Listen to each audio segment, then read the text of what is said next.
Many people claim they want honesty in a partner, but how much honesty do you truly desire? A little bit neurotic. But you're a little bit like that, aren't you? You think I'm neurotic? And is honesty the only thing needed to build trust in both new and long-term relationships? Welcome to part 2 of my 3-part series on the stages of love. If you missed the first video where I discussed the initial stage of love referred to as falling in love, feel free to check it out, or you can start right here. Let's dive into the second movie of the trilogy that I'm using, Before Sunset. And don't worry if you haven't seen the film, the tips will still apply to building trust. In this film, the characters haven't seen each other for 9 long years. They had made a pact to reunite 6 months after their unforgettable encounter, where they connected with such incredible intensity. Listen, you know all this bullshit we're talking about not seeing each other again? I don't want to do that. I don't want to do that either. 6 months from now, it's December. Yeah, now listen, it's a train ride for you. I gotta fly all the way over here and shit like that, all right? But I'm gonna be here. Okay, me too. After not seeing each other, though, for 9 years, she asks a crucial question that directly ties into how to build trust.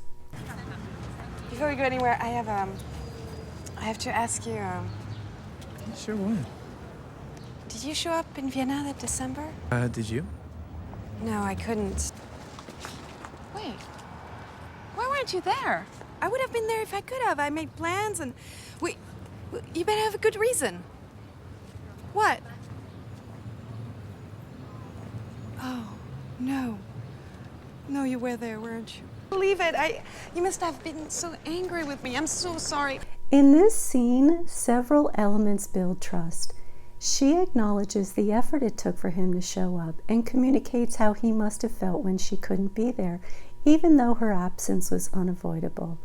She expresses remorse, and he responds with understanding and without blame despite his disappointment and sadness. This interaction is a powerful example of emotional intelligence.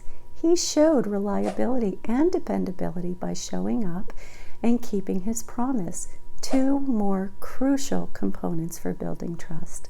Okay, let's keep going. Where to start? I work for Green Cross. It's an environmental organization. Yep. What I really wanted to do was to find things that could be fixed and try to fix them, you know? Yeah, I always thought you'd be doing something cool like that. He shows interest in her, supports her career choice, and acknowledges her potential by saying, "I always thought you would do something like this." He also shows respect.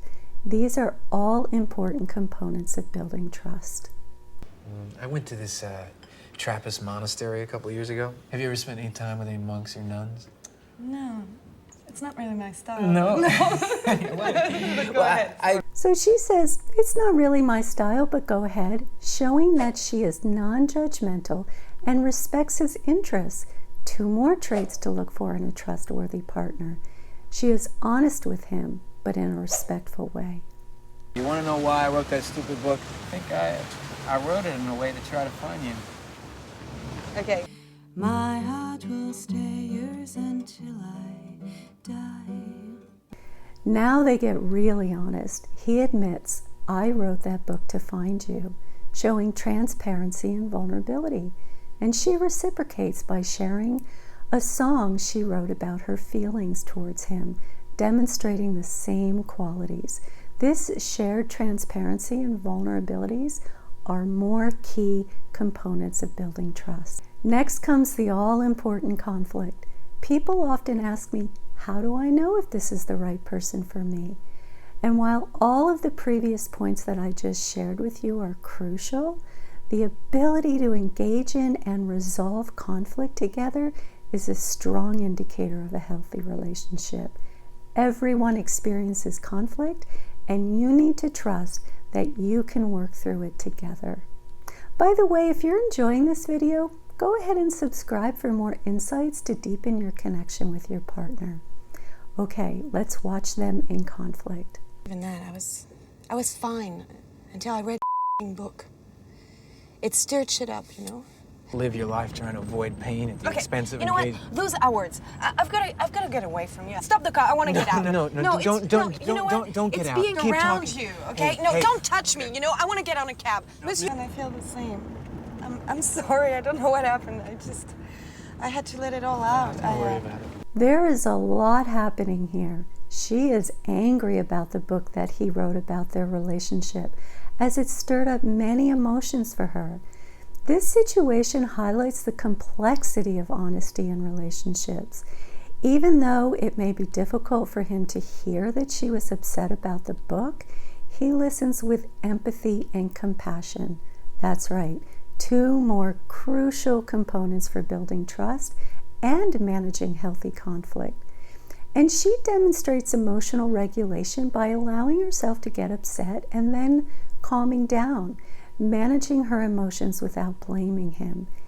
And he in turn doesn't react defensively when she's upset. And this doesn't mean that they will always handle conflict perfectly, but it shows they have the capacity to do so, which is a great start. But here's something else to consider.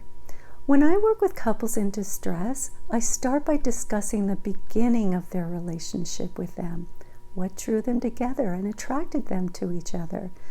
Understanding the foundation that they've built often has a positive impact and helps them connect their past with their present challenges. If you want to learn how to build a strong foundation for your relationship, or even just revisit the beginnings of your journey together, check out the first video in this series. In my next video, we'll explore the final stages of a relationship: disillusionment, building real love, and achieving deep attachment and stability.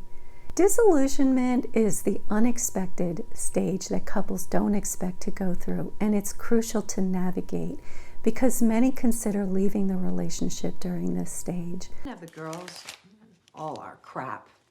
Would we even still be together? What?